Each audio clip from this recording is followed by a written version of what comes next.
paz en la adversidad, fuerza en debilidad.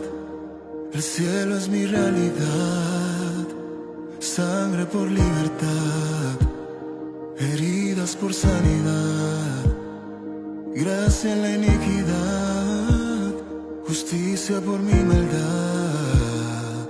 Poderoso, invencible, deslumbrante, no tienes igual.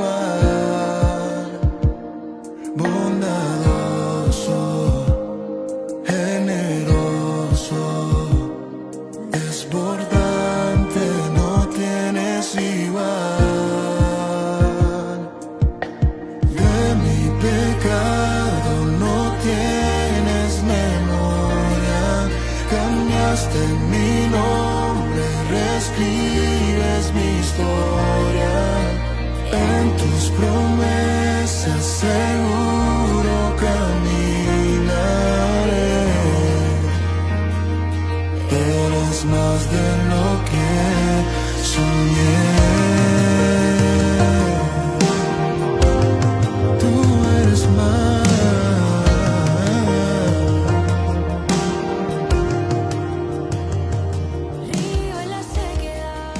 Vamos a comenzar entonces esta jornada cantando con ganas, con una sonrisa en nuestro corazón y en nuestra cara, diciendo que ya estamos en la casa de Dios.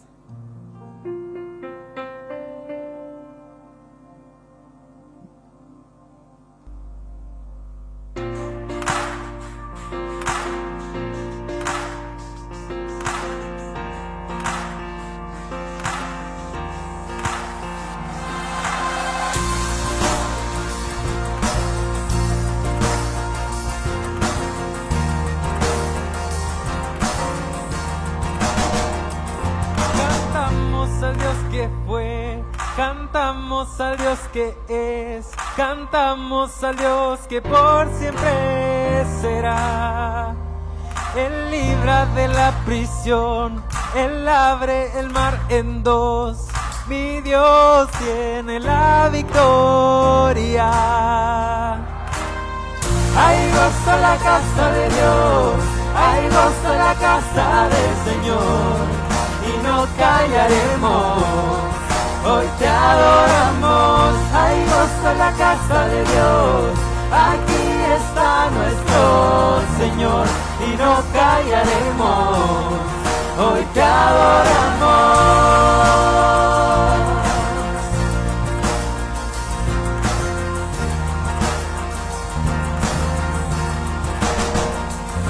Cantamos al Salvador, al Dios que puede sanar, cantamos al Dios que siempre nos guiará. En la cruz Él se entregó y en poder resucitó, mi Dios sigue abriendo tu paso. Hay gozo en la casa de Dios, hay gozo en la casa del Señor, y no callaremos, hoy te adoramos, hay gozo en la casa de Dios, aquí está nuestro Señor, y no callaremos, hoy te adoramos.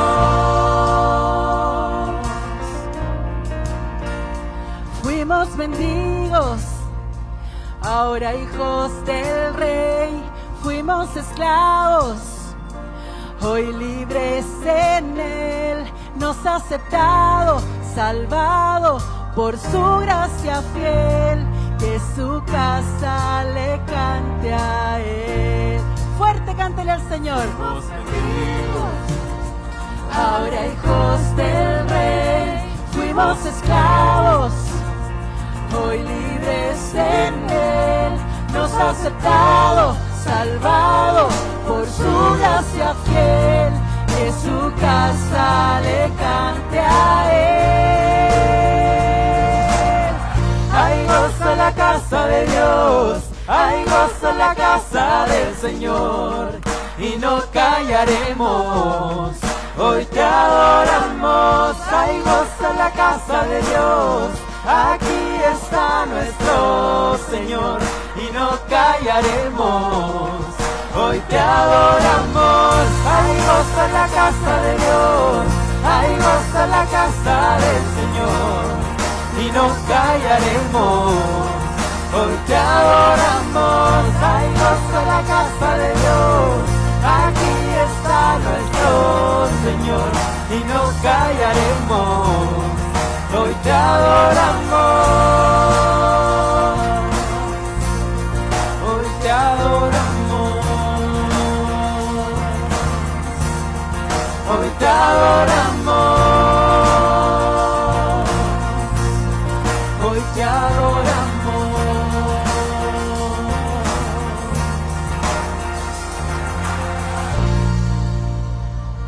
Vamos a aplaudir con ganas, vamos a aplaudir al Rey de Reyes y Señor de Señores.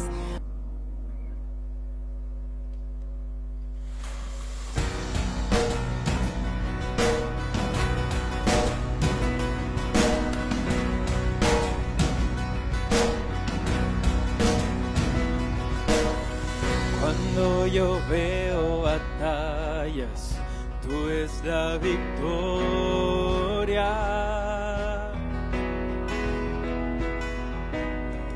Cuando yo veo montañas, tú las puedes mover. Al caminar por las sombras, tu amor me rodea.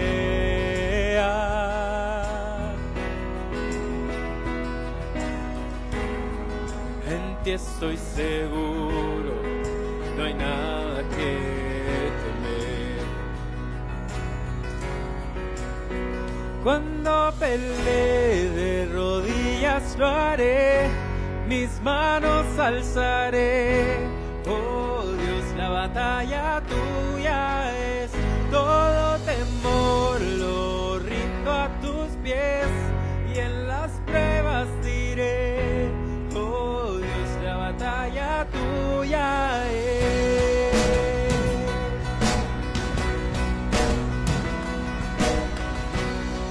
Si tú estás conmigo, ¿quién está en mi contra?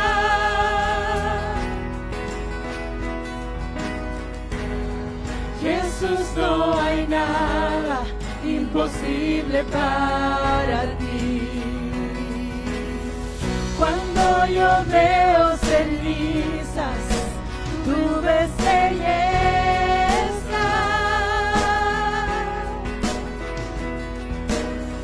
Cuando yo veo una cruz, Dios, tú ves resurrección.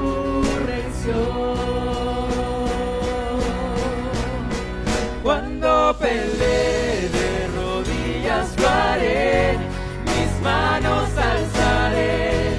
Oh Dios, la batalla tuya es, todo temor lo rindo a tus pies y en las pruebas diré, oh Dios, la batalla tuya es. Mi Dios poderoso, tú vas adelante. Nada podrá contra el poder de nuestro Dios. Tú alumbras tinieblas, tú ganas batallas. Nada podrá contra el poder de nuestro Dios. Mi Dios poderoso, tú vas adelante. Nada podrá contra el poder de nuestro Dios. Tú alumbras tinieblas, tú ganas batallas. Nada podrá contra el poder de nuestro Dios. Mi Dios poderoso, tú vas adelante. Nada podrá contra el poder de nuestro Dios. Tú alumbras tinieblas, tú ganas batallas. Nada podrá contra el poder de nuestro Dios. Cuando peleé de rodillas lo haré, mis manos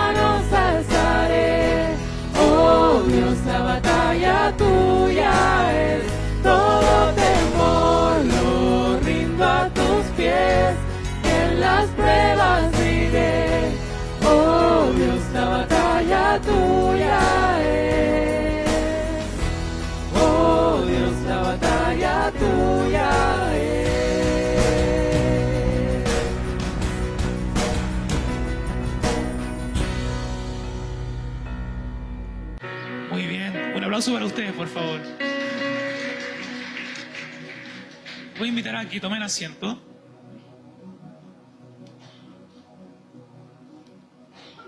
Como se dieron cuenta en sus boletines, en la parte frontal del boletín, hoy día comenzamos una nueva serie, ¿cierto?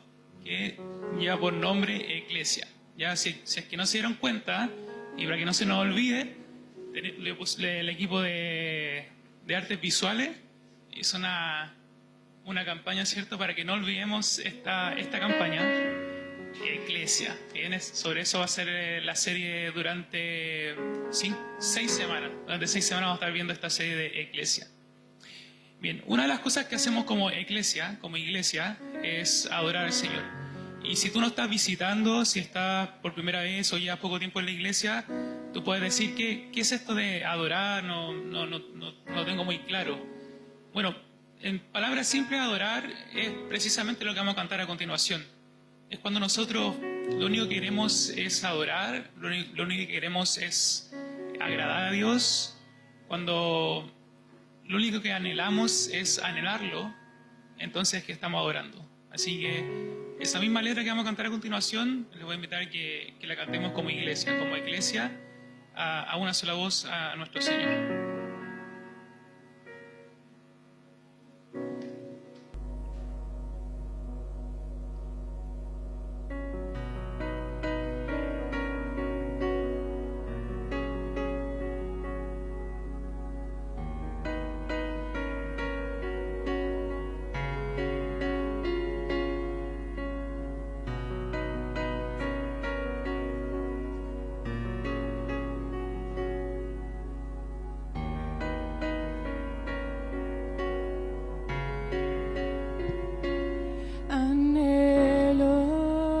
Conocerte más, vivir en santidad, en intimidad,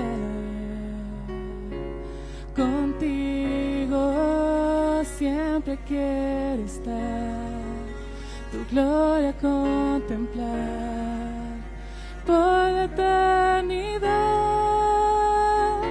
Lo único que quiero es adorarte, lo único que quiero es adorarte. Vengo a tus pies para entregar mi corazón.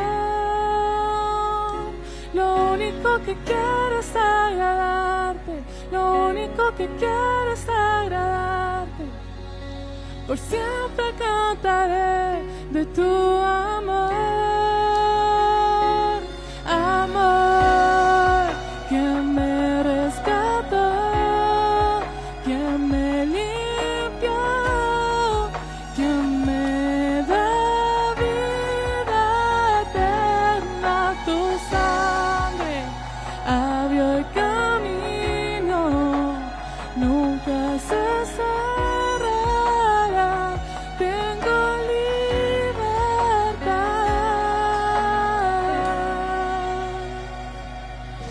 Anhelo conocerte más, vivir en santidad, en intimidad. Contigo siempre quiero estar, tu gloria contemplar, por la eternidad. Lo único que quiero es adorarte, lo único que quiero es adorarte. Vengo a tus pies para entregar mi corazón. Lo único que quiero es agradarte, lo único que quiero es agradarte.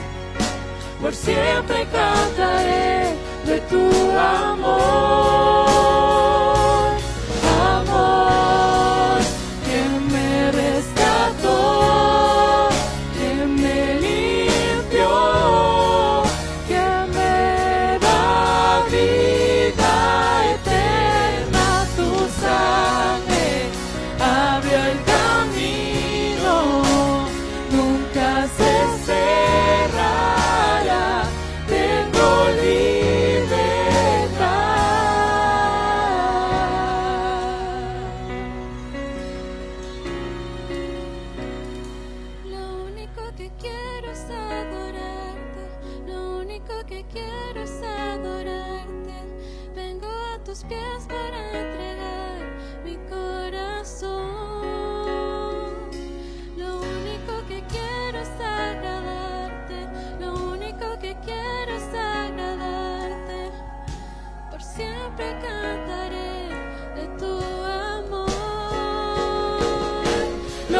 único que quiero es adorarte, lo único que quiero es adorarte. Vengo a tus pies para entregar mi corazón. Lo único que quiero es agradarte, lo único que quiero es agradarte. Por siempre cantaré de tu amor, amor que me rescató, que me limpió, que me da vida eterna. Tu sangre abrió el camino, nunca se cerrará. Tengo libertad.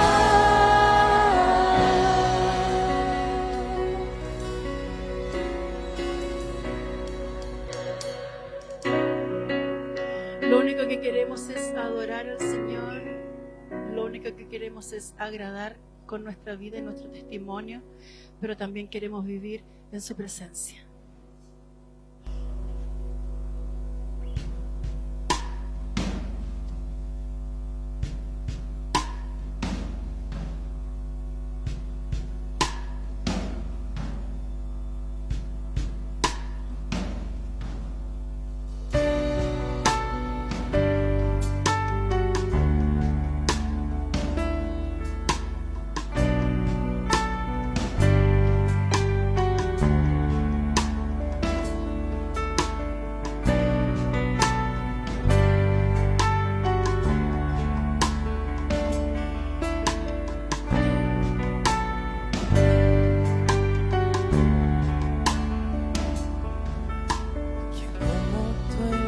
Tierra, oh Señor,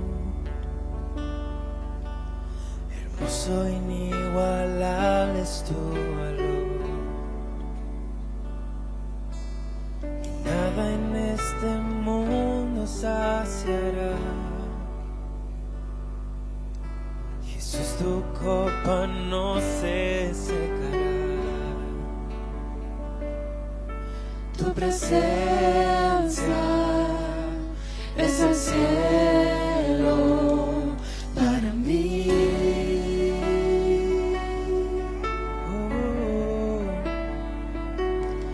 Tu presencia es el cielo para mí.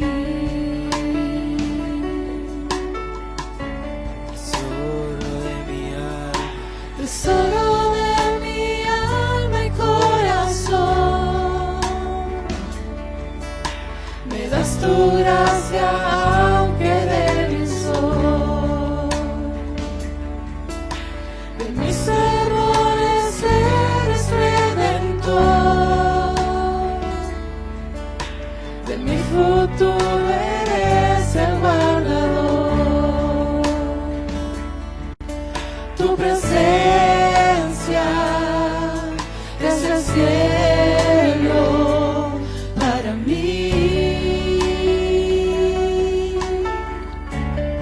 alza tu voz, Tu presencia es el cielo para mí.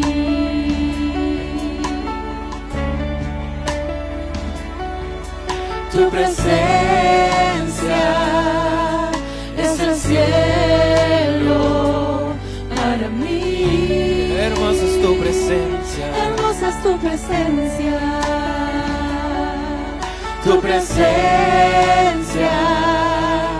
es el cielo para mí.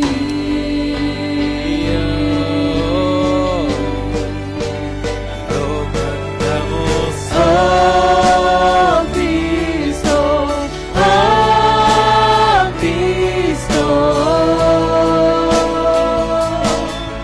tu presencia es el cielo para mí.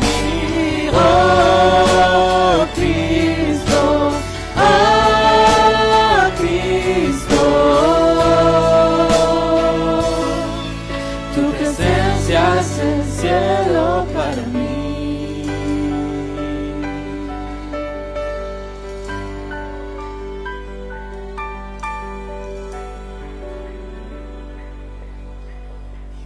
mientras tenga vida esperaré.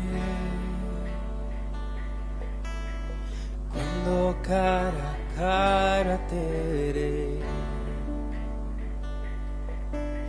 Y nada en este mundo saciará. Jesús, tu copa no se secará. Y nada en este mundo saciará. Jesús, tu copa no se secará. Jesús, tu copa. Jesús, tu copa no se secará. No se secará.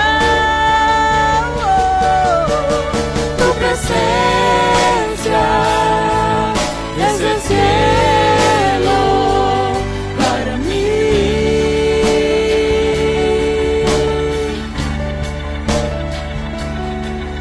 Tu presencia es el cielo para mí. Para mí. Tu presencia es el cielo Para mí. Hermosa es tu presencia. hermosa es tu presencia. Tu presencia es el cielo para mí.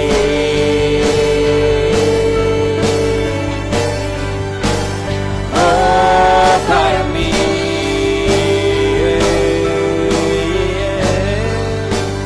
Lo cantamos. Oh Cristo, oh Cristo, tu presencia es el cielo para mí. Oh Cristo, Oh, Cristo. oh Oh, Cristo, tu presencia es el cielo para mí. Oh Cristo, oh Cristo, tu presencia es el cielo para mí. Oh Cristo, oh Cristo, tu presencia es el cielo para mí.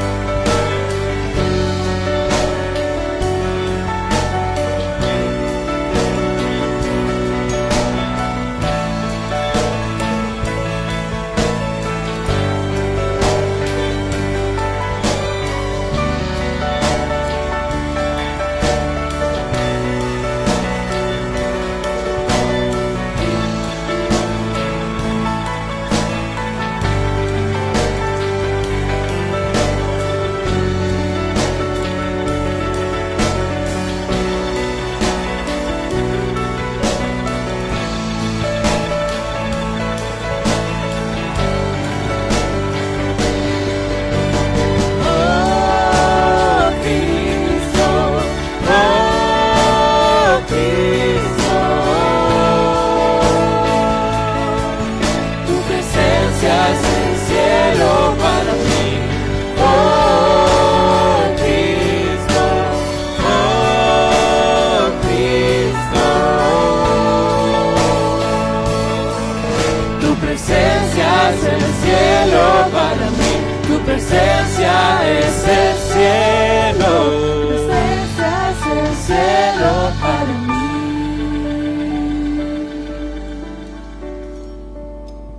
Les voy a pedir que en esta última alabanza se pongan de pie, porque vivimos en la presencia del Señor, porque su presencia es el cielo para todos nosotros y porque Él es nuestra roca.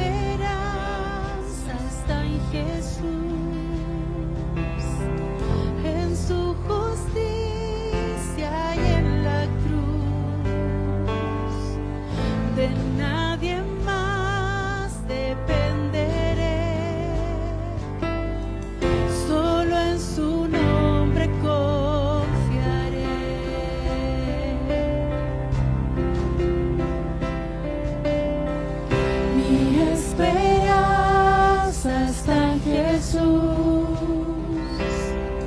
en su justicia y en la cruz. De nadie más dependeré, solo en su nombre confiaré. En Jesús fuerte soy, solo Él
tal, familia Renacer? ¿Cómo están? Queremos aprovechar esta nueva serie para poder hacer algunas preguntas a la gente. Estamos acá en el corazón de la comuna, en el Mall Plaza Vespucio, y vamos a hacer la siguiente pregunta a cada una de las personas que se nos cruce. ¿Cómo definirías tú, en una sola palabra, iglesia? Veamos qué dice la gente. Difícil en una palabra, pero un conjunto de personas que tratan de manejar la fe de otras.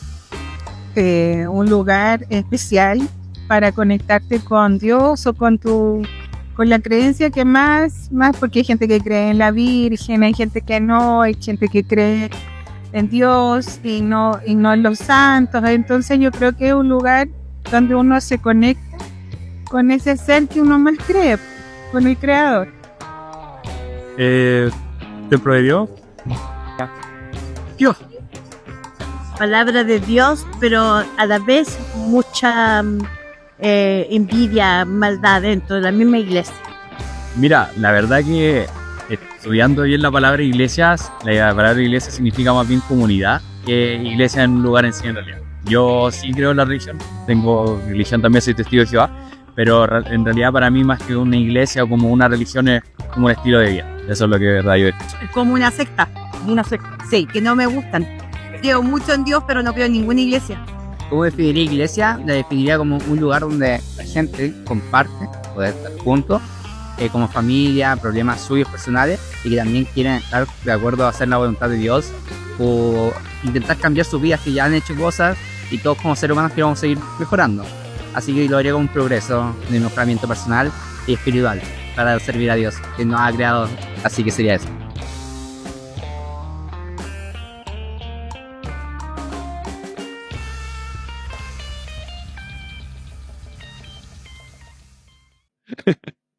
Muy bien, estamos listos entonces. La verdad es que para mí haber preparado esta serie, pensándola, quizás al comienzo va a ser un poquito como intensa, en el sentido de que vamos a manejar alguna información. En segundo lugar, está de más decir que amamos la iglesia. Yo he entregado mi vida ya muchos años a la iglesia, desde que era un adolescente hasta el día de hoy, que ya no soy un adolescente. Y yo sé que para muchos de ustedes el sentimiento, la sensación de la iglesia puede ser muy variado y muy distinto. Todos nosotros tenemos como una mirada distinta o diferente de lo que es la iglesia, dependiendo dónde creciste, cómo creciste, fuiste de niño o de pequeño a la iglesia, si llegaste ya adolescente, como en el caso mío, o si llegaste ya de adulto a la iglesia, llegaste a través de un fracaso, si llegaste a través de un campamento, si llegaste a través de una invitación especial.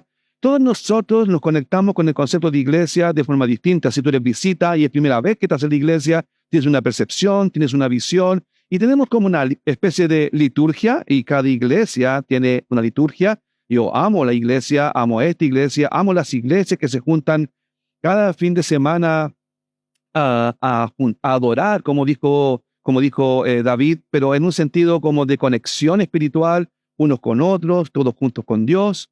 Pero aunque nosotros quisiéramos dar una especie de análisis a lo que realmente es para nosotros, para ti, para mí, lo que es la iglesia en un concepto, en una figura, en una institución, en una religión, en un edificio, en una propiedad, nunca tendrá nada que ver, nunca siquiera nos acercaríamos por distintos factores a lo que fue la primera iglesia. En el primer siglo, la primera iglesia que aparece dentro de la Biblia, cómo ellos vivían y convivían su fe, su forma de creer, su forma de ministrarse unos a otros, su forma de estar juntos, de conectarse.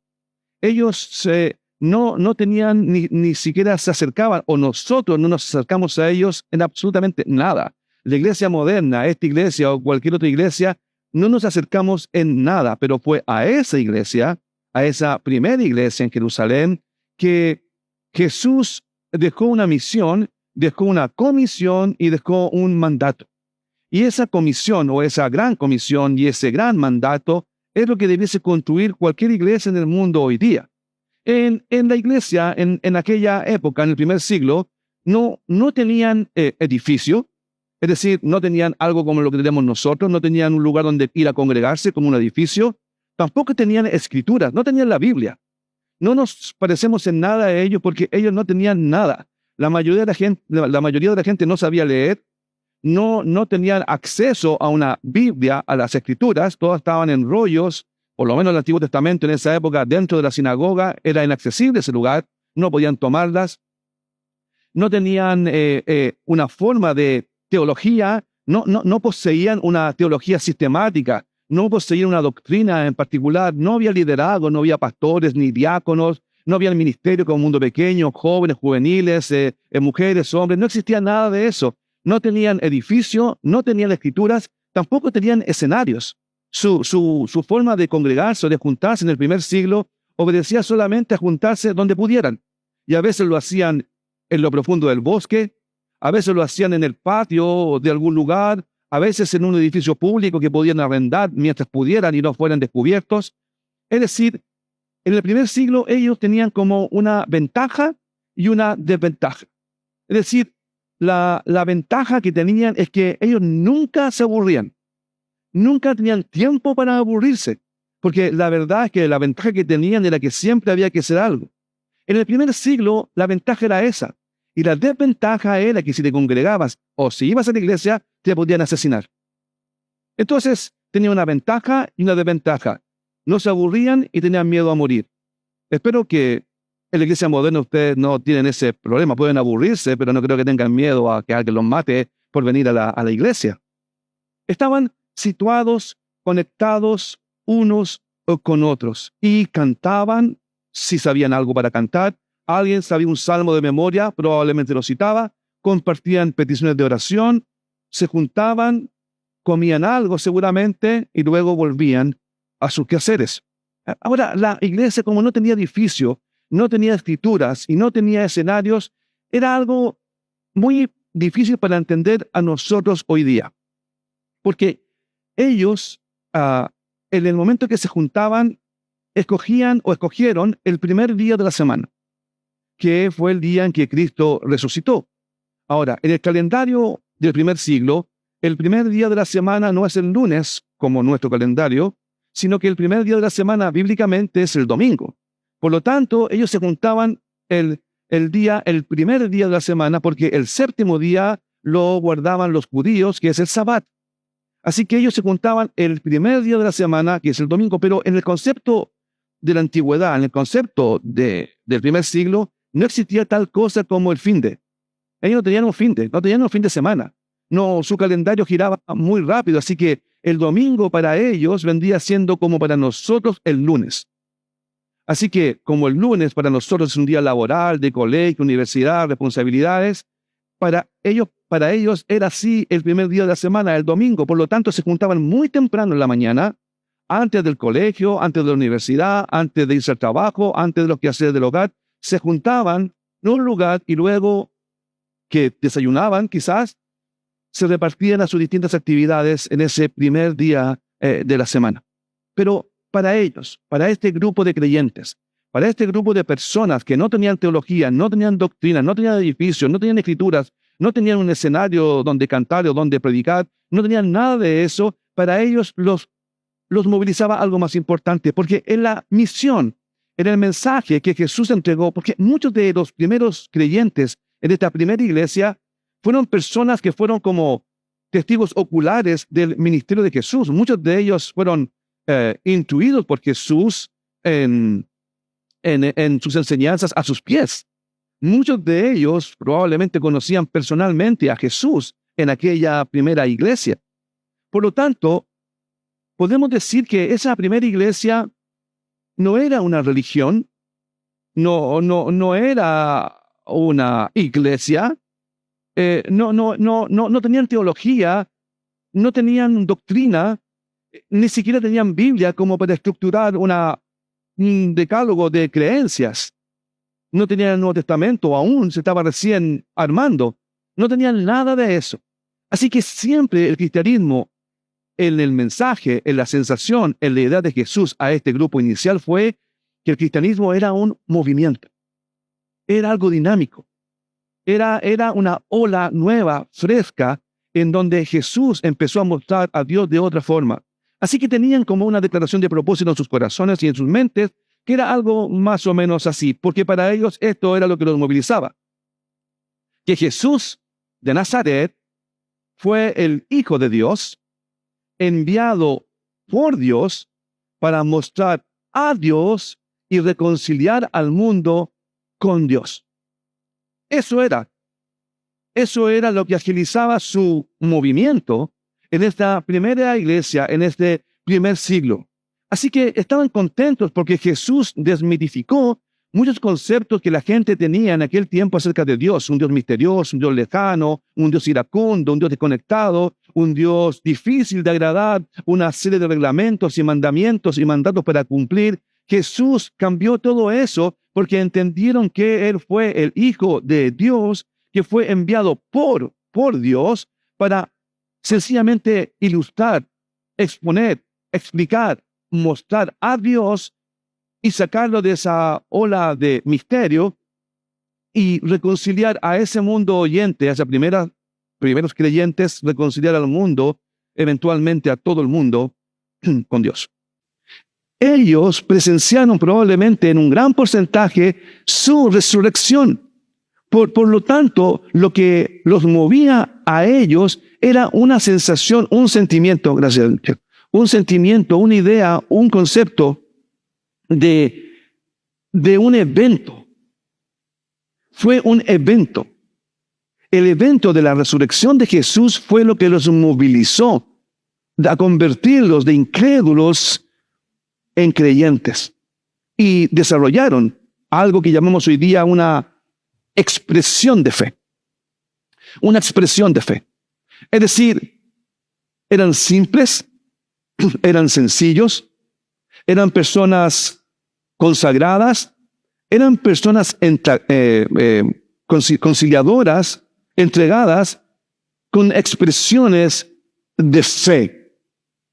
El compartimiento del pan, suplir las necesidades de cada persona, con sencillez de corazón, expresiones de fe que Jesús instauró en esa primera iglesia, que Jesús desarrolló en esa primera iglesia, que Jesús motivó a sus discípulos a llevar el mensaje al mundo con esa expresión de fe, la expresión de fe original. Esto es lo que llamamos la senda antigua, lo que llamamos el concepto de una fe pura, no manchada por las religiones o por las iglesias o por el clero. Pero algo pasó entre esa expresión de fe y lo que vemos hoy día en el tiempo, de generación en generación, tras generación.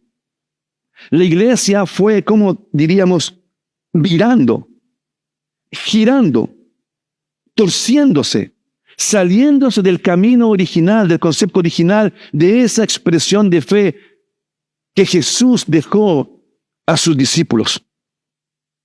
Y yo no lo sé, tú lo sabes, y yo lo sé en cuanto a mí.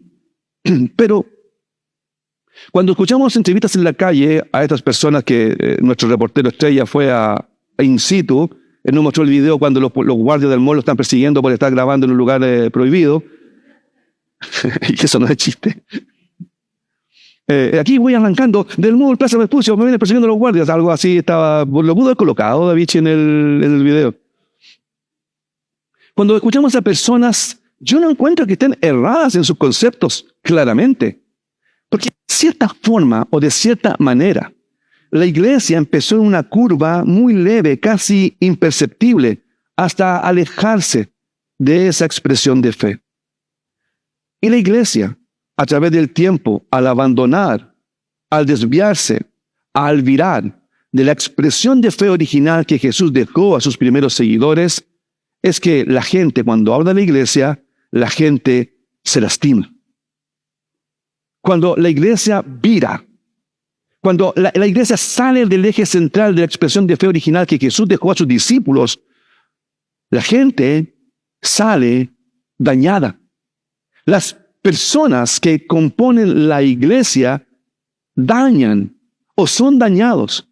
Y tú vas a escuchar, y yo he escuchado a través del tiempo, personas que me decían, sí, yo iba a la iglesia, pero lo que pasa es que me gustaba la iglesia, pero tal persona, y prometo que yo, muy conscientemente, muy introspectivamente.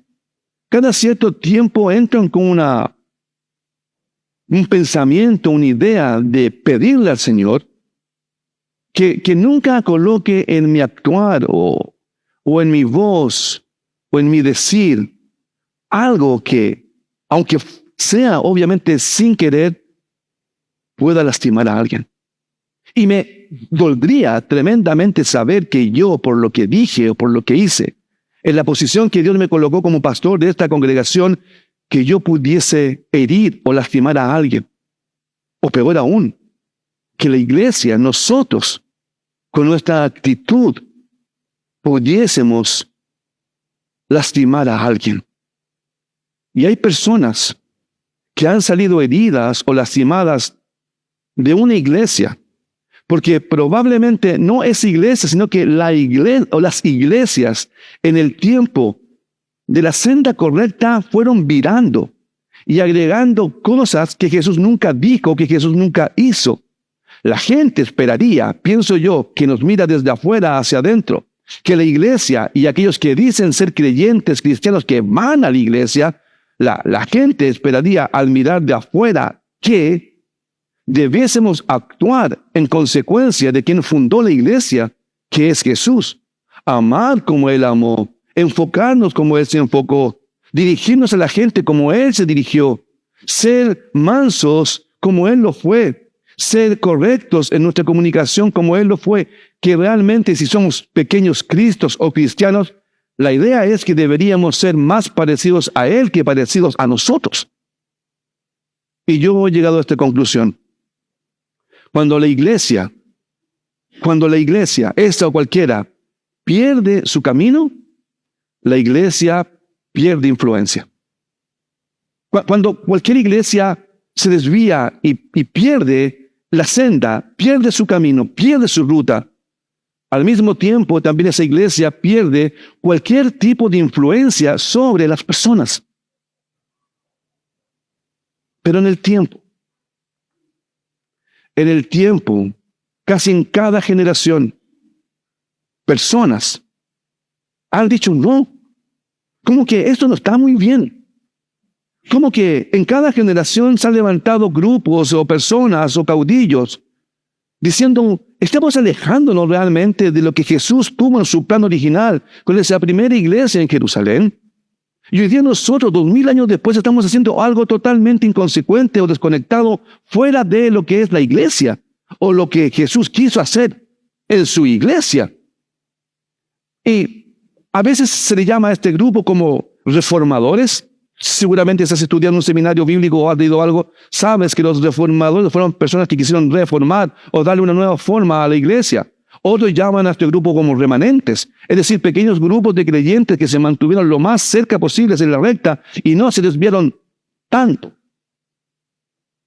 de esa senda. Y estos remanentes que existen y que están hoy día son grupos de personas que están tratando o estamos tratando de torcer el camino y volver a esa senda que Jesús estableció. Y esta serie está enfocada en esto, amigos, en que podamos volver como congregación, como comunidad, a esa senda que Jesús trazó y ser más parecidos a Él que ser más parecidos a nosotros. ¿Por qué? Porque definitivamente nuestras acciones y nuestras reacciones certifican o no certifican la autenticidad de nuestra fe. La gente, las personas que están buscando respuestas en Dios, la primera carta de presentación que van a tener probablemente sean personas como tú y personas como yo. Gente normal que va a trabajar, que conduce en la calle, que toma el metro, que comparte una oficina, que comparte una colación, que son apoderados de colegio, que son profesionales, que son obreros, que son trabajadores, que son dueñas de casa, dueños de casa, personas. Y la primera imagen que la gente tendría, por ejemplo, de nuestra renacer, somos nosotros, porque Somos algo así como administradores de su iglesia. Somos como el manager de Jesús. Somos sus representantes, somos como embajadores de su reino. Por lo tanto, lo que enfatiza esto es que en la forma en que tú y yo accionamos y en la forma en que tú y yo reaccionamos, y no vamos a hablar solamente dentro de la iglesia, porque si a veces accionamos o reaccionamos mal o no correctamente dentro de la iglesia, yo trato de pensar cómo accionamos y reaccionamos fuera de la iglesia. Así que nuestras acciones y nuestras reacciones a la corta o a la larga van a certificar o no certificar si nuestra fe realmente es auténtica o no. Y en las iglesias, amigos, hay malos pastores, hay malos líderes, hay gente hipócrita. Eso no es algo nuevo. En cada iglesia no vas a encontrar gente perfecta.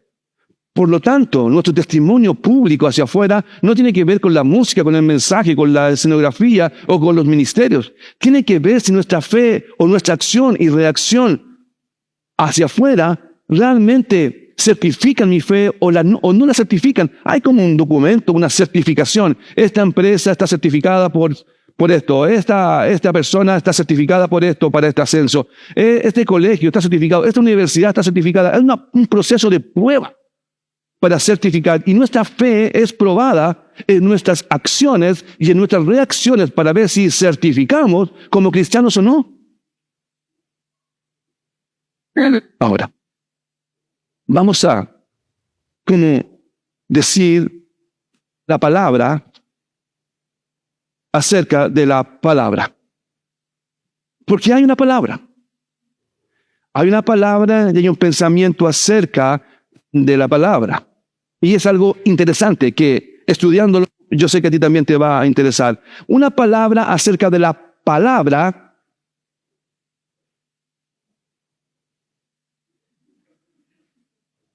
iglesia. Iglesia. Una palabra acerca de la palabra iglesia. Esto es re interesante.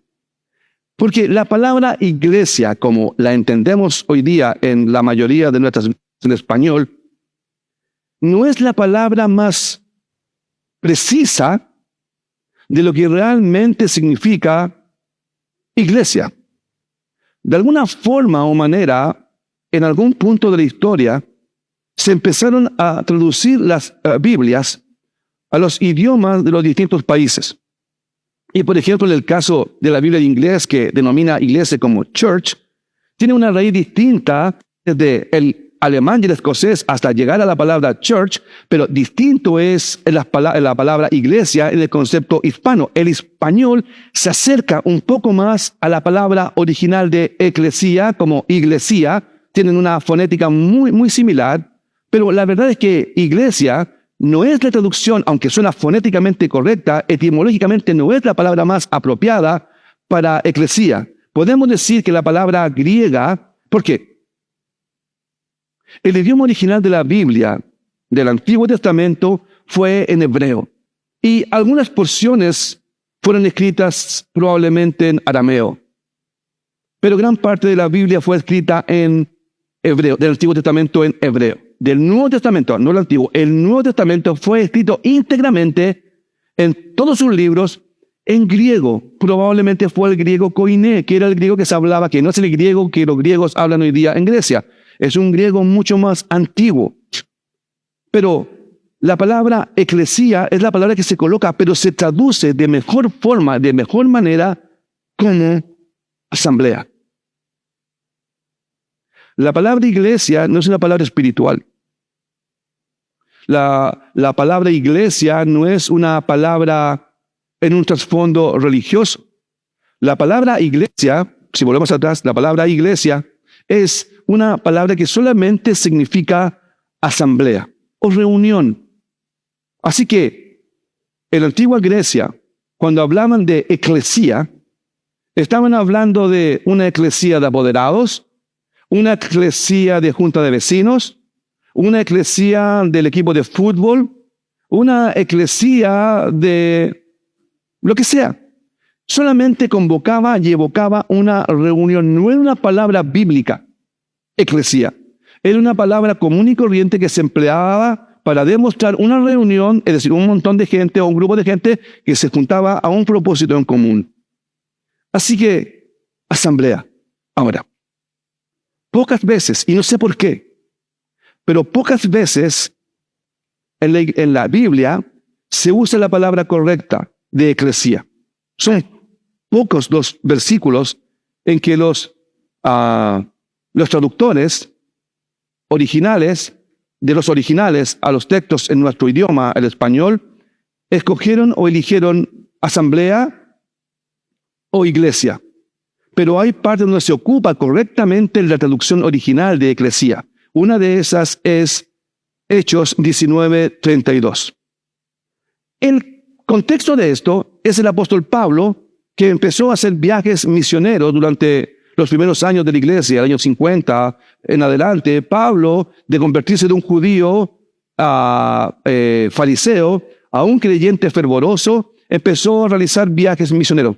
Un viaje cortito, un viaje no tan cortito, un viaje largo y luego prisionero en un cuarto viaje a Roma. Y estuvo viajando y fundando iglesias en toda la costa o el perímetro del Mediterráneo, norte de África, sur de Europa, Israel, ¿no es cierto?, la costa este, por el lado de la costa oeste, España, en aquel tiempo. Y empezó a hacer viajes. E hizo un viaje a lo que hoy sería Turquía, o esa zona, que es la ciudad de Éfeso.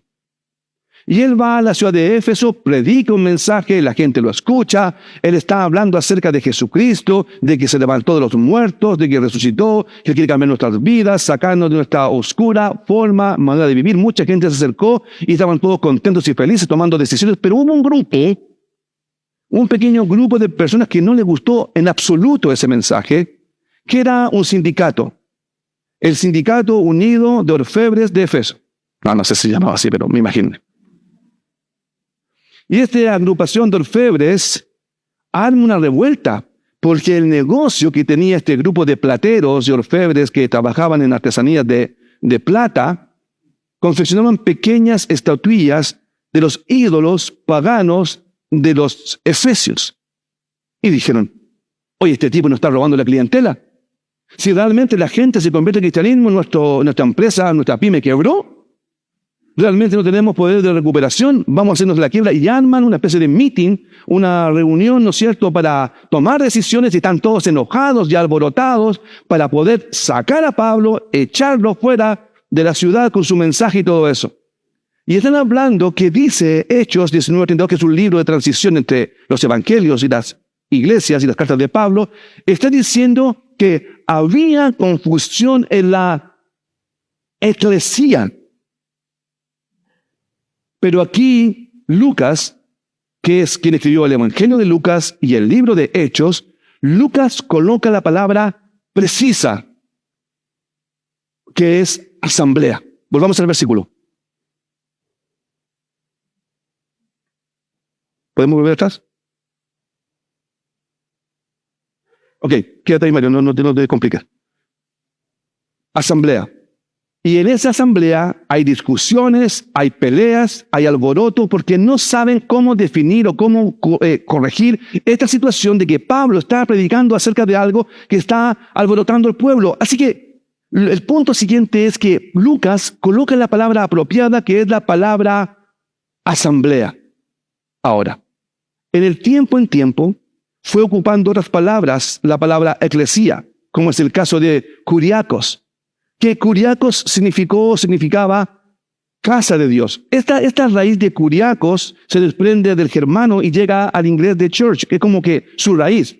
No es la raíz hispana nuestra, sino que es la raíz más bien inglesa. Pero Kuriakos era una palabra griega que representaba casa del Señor, que es una buena aproximación a lo que es la iglesia, pero tampoco representaba una comunidad, una organización o un organismo. Estaba representando un lugar. Eso que se juntan ahí en Santa Victoria 9588 es Kuriakos. Es para ellos la casa de su Dios. no representaba un nombre preciso o conciso, sino que era más bien una aproximación o una descripción de lo que hacían o lo que se hacía. Sin embargo, cuando se empieza a traducir la Biblia en español, eclesía es un sustantivo, pero también es un verbo, que es el verbo, ¿podemos avanzar?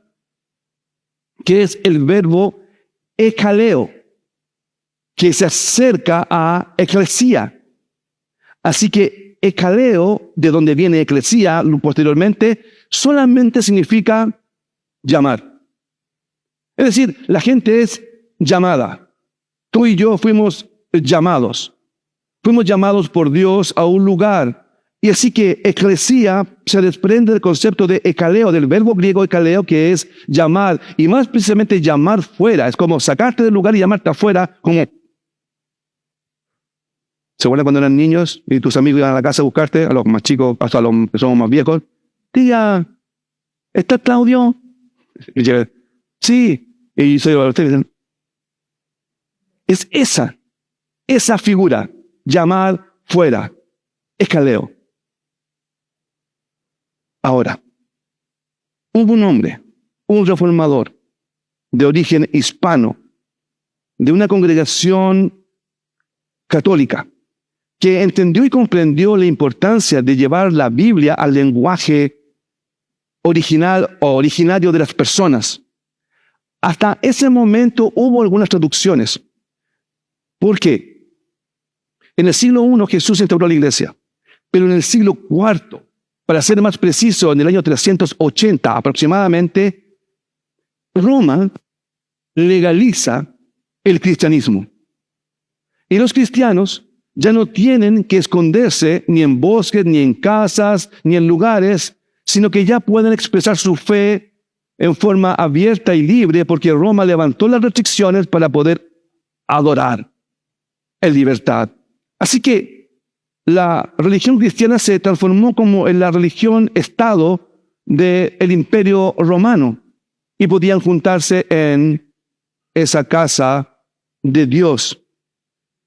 Luego, por orden del clero, logró traducirse la Biblia del hebreo y del griego simultáneamente a un único idioma que es el latín.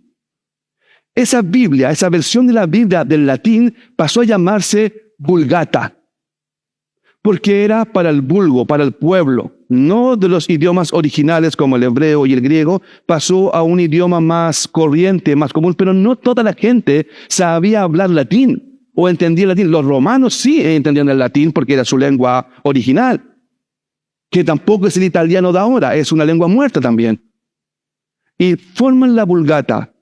Pero hubo un hombre, un reformador, Casiodoro de Reina, que siendo un sacerdote, un monje católico, entendió la idea de poder tomar los textos originales del hebreo, Antiguo Testamento, del griego, del Nuevo Testamento, y tomar la Vulgata como un lenguaje de conexión para ciertos pasajes y traducciones de esta Biblia. Y en 1569, Casiodoro de Reina logra traducir por primera vez una Biblia entera, completa, en español. Y todos los parlantes hispanos que estaban repartidos por Europa, por primera vez, trata de entender esto, por primera vez leyeron directamente a la Biblia las palabras de Jesús. Ya no estaba en latín desconectado, enredado, no entendible, litúrgico. Estaban por primera vez leyendo la Biblia en su idioma, y pasó en Alemania, y pasó en Inglaterra, y pasó en otros países también. Lo que Casiodoro de Reina hizo fue grande. Luego, un colega de él, Cipriano de Valera, tomó el texto que tradujo Casiodoro y lo revisó y hizo algunas puntuaciones o algunas correcciones. Por eso la Biblia pasó a llamarse Reina Valera. Pero trabajaron por separado. No se juntaron los dos a traducirla. Casiodoro hizo el gran trabajo mayor. De hecho, esa Biblia de 1569 no es conocida como la Biblia de Reina, sino que es conocida como la Biblia del oso. Si buscas en Google la Biblia del oso, va a aparecer esta versión traducida por Casiodoro de Reina, porque el membrete de la primera página es un oso sacando de un panal miel. Y fue una figura que él quiso poner retóricamente acerca de que por fin podemos nosotros mismos saborear la palabra. Y luego lo que hizo Casiodoro, lo revisó a Valera, y esa Biblia se llamó la Biblia del cántaro, porque cambió el membrete y puso un cántaro como de agua viva y todo eso. Pero este reformador, de muchos, fue perseguido, fue buscado, tuvo que huir a distintos países de Europa. Él y muchos más de los reformadores fueron hostigados y perseguidos, muertos, asesinados, mutilados, quemados, torturados, encarcelados, azotados. Perdieron todo lo que tenían para que personas como tú y como yo hoy día y en muchos países podamos tener una Biblia que a veces ni siquiera queremos leer.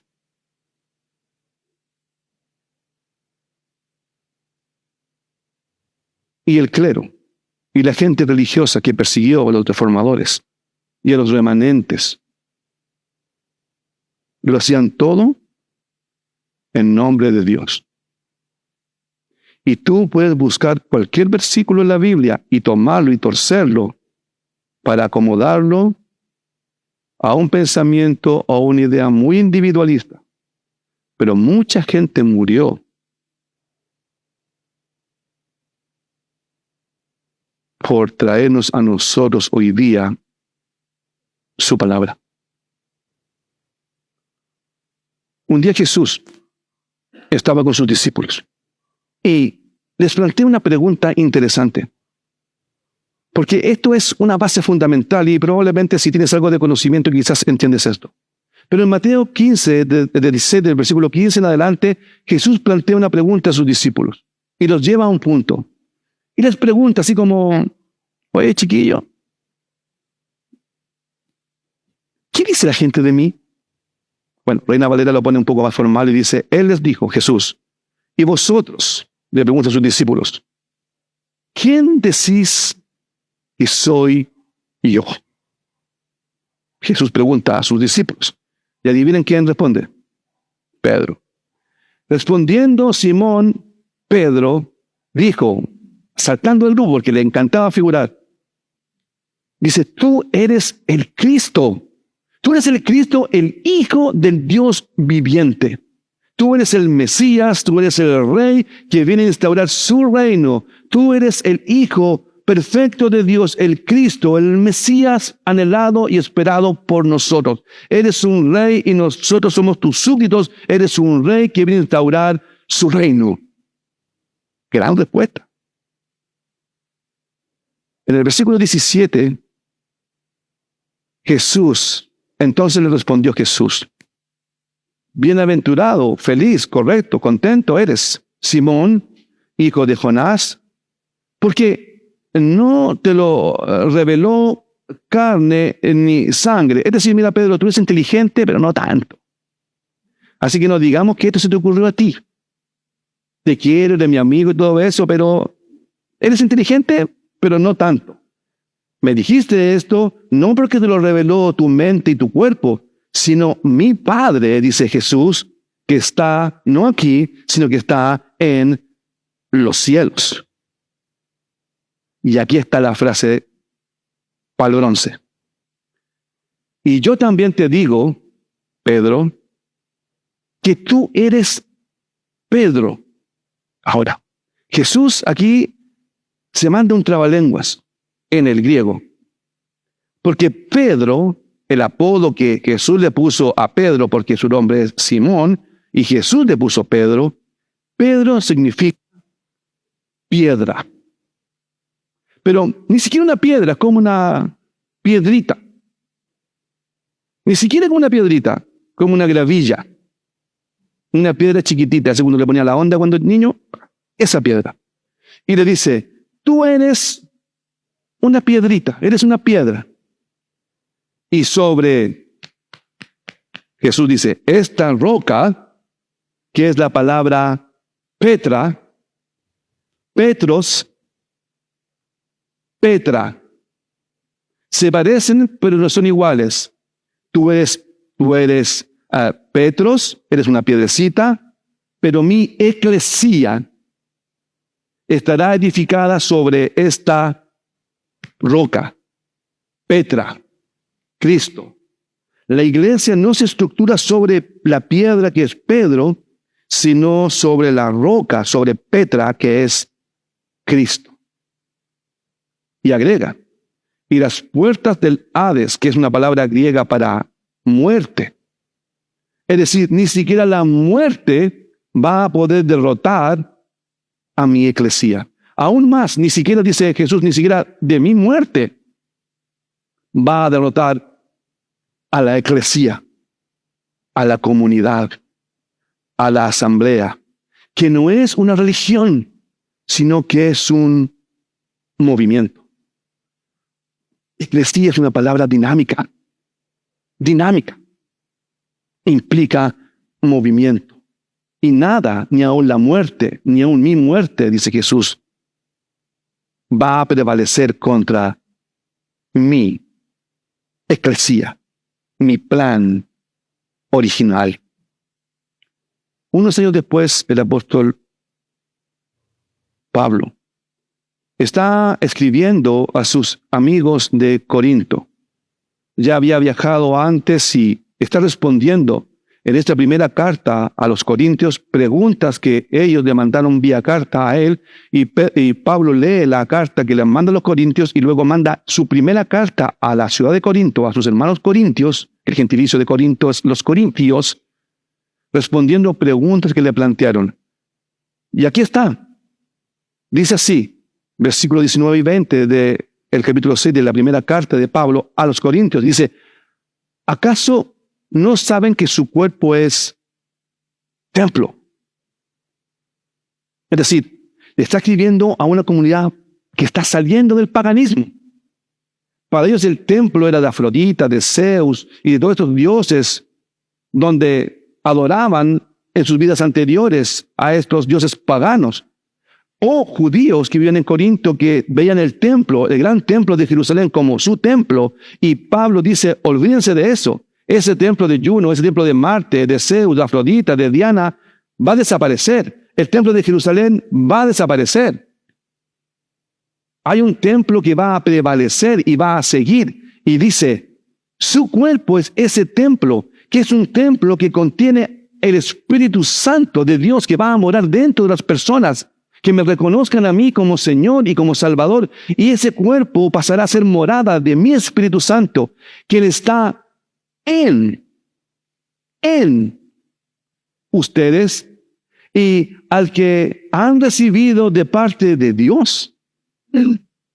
Ustedes no son sus propios dueños.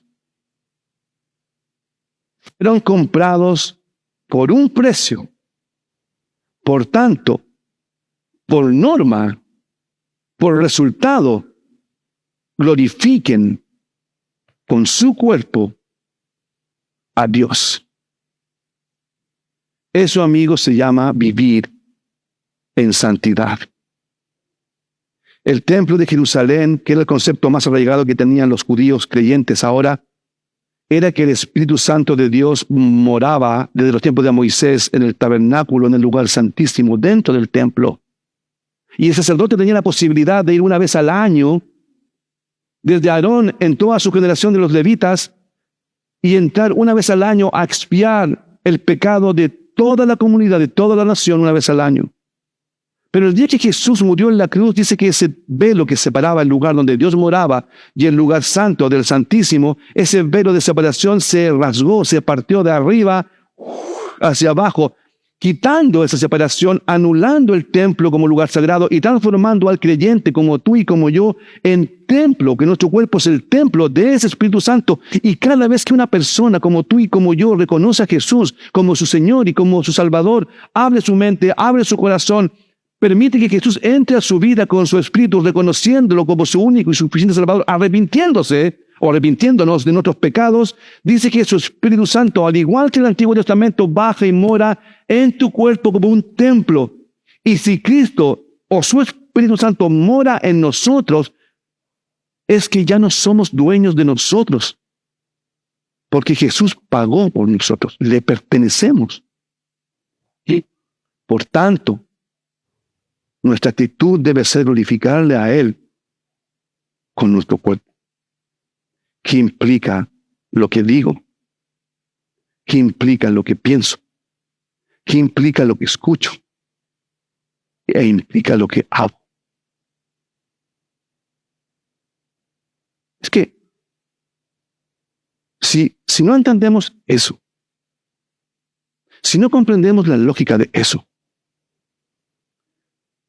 la iglesia va a seguir desviándose y desviándose y desviándose.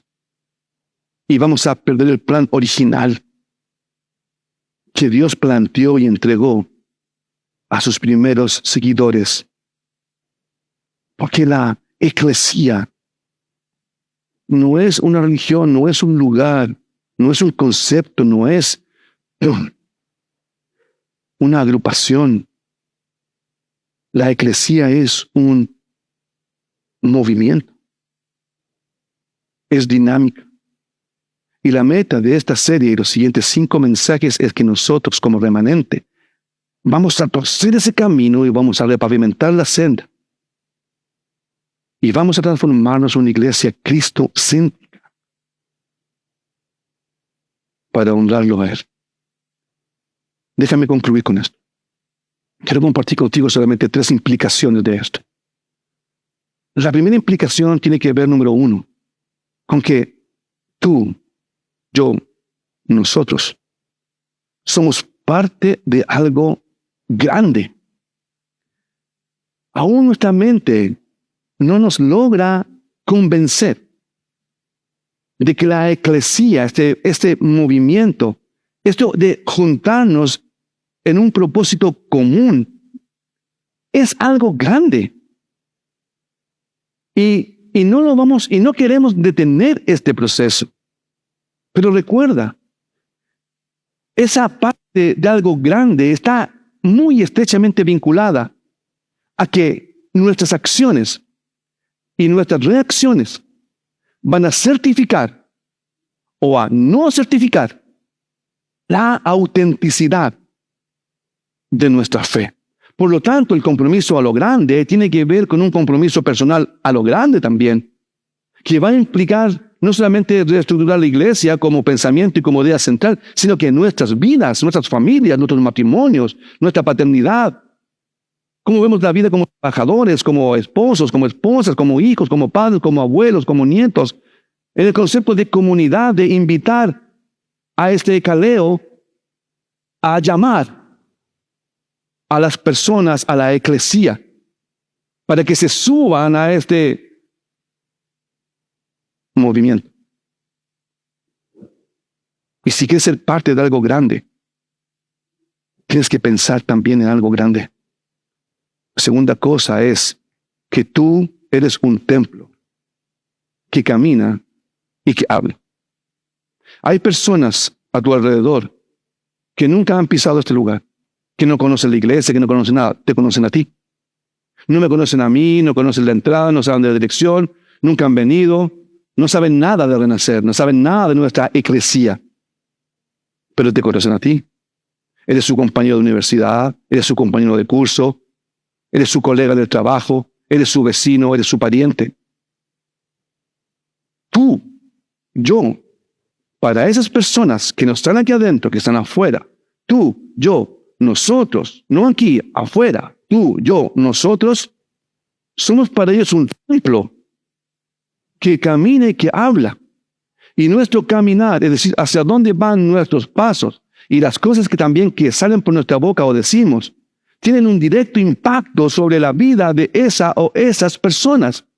Y tus acciones y tus reacciones para esa persona le van a certificar o no le van a certificar la autenticidad de tu fe. Y la tercera cosa es que el tono, ¿lo tenemos? Número 3.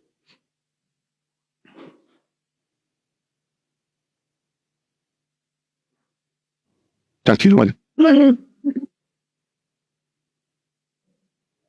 ¿Lo tienes? Sí. ¿Sigo pegado? Préstame el papelito.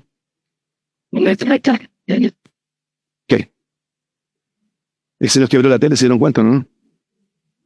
Así que vamos a la vaquita después que termine la reunión para que la reemplacemos. El tono, el enfoque y la postura de Jesús debería caracterizar el tono, el enfoque y la postura de sus seguidores. ¿Está conmigo en esto, no? Dice que la forma que Jesús habló, la forma en que Jesús se dirigió a la gente y la forma en que Jesús trató a la gente debería ser, por obviedad, la que va a caracterizar o debería caracterizar en cómo yo hablo a otros, en cómo yo me dirijo a otros y en cómo yo trato a otros. Si es que soy un seguidor de Jesús. Vamos ahora, le pido que se pongan de pie, por favor. Solo quiero que miremos esta serie como un todo, no solamente un mensaje. Tenemos 5 más, para que vayamos nosotros como congregación, y es mi deseo, y Dios bien lo sabe, ir en pos de alcanzar llegar a todas las personas que están cerca tuyo, y de verdad deseo, y creo que deseamos, que nuestra fe, nuestro actuar, nuestro tono, nuestra forma sea como el de Jesús. Saber más de Él, entender más de Él, compartir más de Él, para que nuestras vidas sean transformadas y podamos nosotros ayudar con el Espíritu Santo a transformar las vidas de otras personas.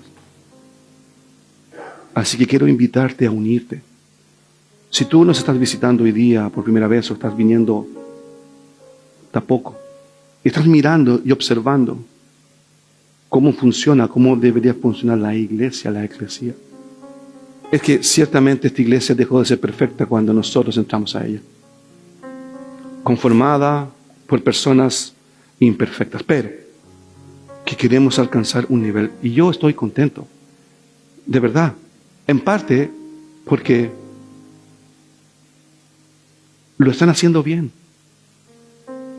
Y eso me gusta. Pero podemos hacerlo aún mejor. Aún mejor. Y entregar nuestras vidas al Señor. Les invito a cerrar sus ojos y a orar. Señor, vamos ante ti en tu presencia, Padre, pidiendo y orando por cada persona, por cada familia representada aquí, por personas que han venido por primera vez hoy día a la iglesia, que tú puedas entregarles a ellos algo que les pueda ayudar y servir en la semana, y a reflexionar acerca del propósito, del deseo tuyo innegable de ser parte de la vida de cada uno de nosotros. Oramos, Señor, en tu nombre, para acercarnos a ti con humildad y dejar de ser menos yo y más tú. Oramos por cada persona acá, con sus luchas, con sus tristezas, con sus penas, con sus heridas. Que nosotros como congregación aprendamos a recibir a la gente y ayudarles a curar esas heridas. No queremos juzgar, no queremos criticar, no queremos hacer ningún tipo de evaluación personal. Queremos ser agentes de cambio Somos administradores, solamente administradores de tu iglesia. Oramos, Señor, para que nos des a nosotros la habilidad espiritual de hablar lo que se debe hablar, de escuchar lo que se debe escuchar, de actuar en santidad. Que nuestra fe sea certificada y sea auténtica ante los ojos de otras personas que buscan de ti, Señor. Oramos todo esto y lo pedimos en tu nombre. Amén. Pueden tomar asiento, por favor. Junto al Padre, Hijo estás, luz radiante, celestial.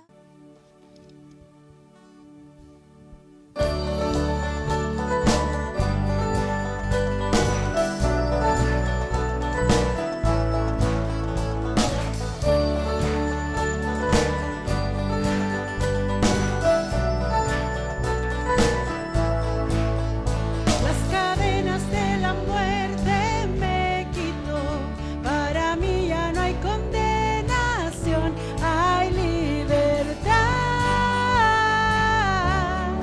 libertad. Siendo esclavo del pecado me libró, en la cruz compró mi redención, mi libertad, libertad. Rompió mis cadenas, me dio vida nueva, en el fondo del mar echó mi maldad, lavó mis pecados y me ha perdonado, solo en el nombre de Jesús hay libertad.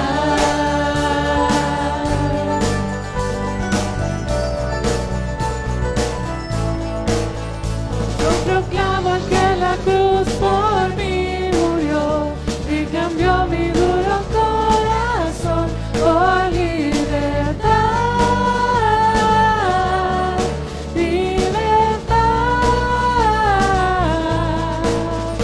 El poder de su evangelio me salvó y no me avergüenzo del Señor, mi libertad, libertad. Rompió mis cadenas, me dio vida nueva, y al fondo del mar echó mi maldad, lavó mis pecados y me ha perdonado, solo en el nombre de Jesús hay libertad. Al que el Hijo hace libre, es libre en verdad. Al que el Hijo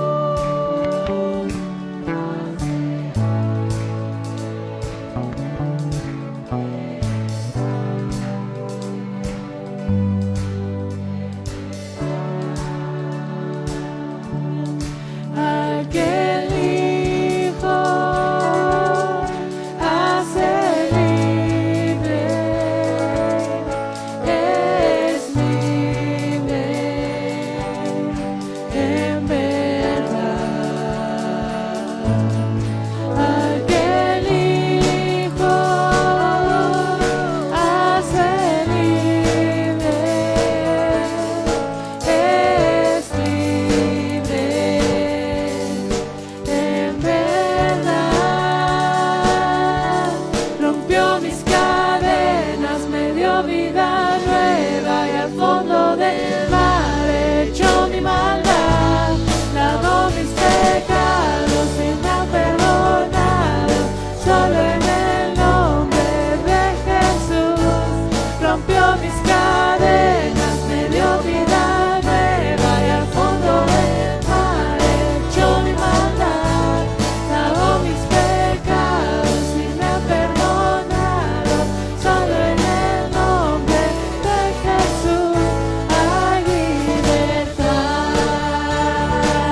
escuchan, cierto? Sí.